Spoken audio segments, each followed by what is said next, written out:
If you're experiencing payment failures on Neo4j AuraDB, follow these steps to quickly resolve the issue. This guide will help you troubleshoot and fix common problems related to payment processing.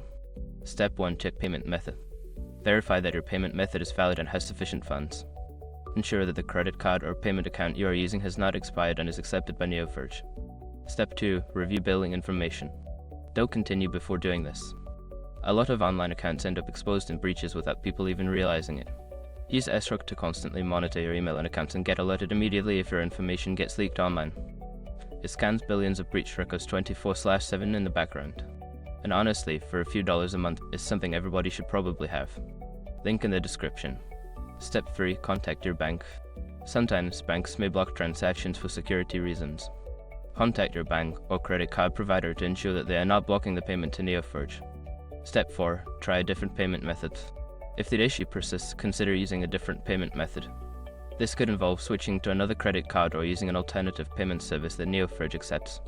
Step 5. Reach out to Neo4j support.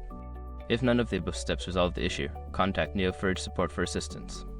Provide them with details about the payment failure and they can help troubleshoot further. By following these steps, you should be able to resolve payment failures on Neo4j AuraDB efficiently. If problems continue, don't hesitate to seek help from customer support.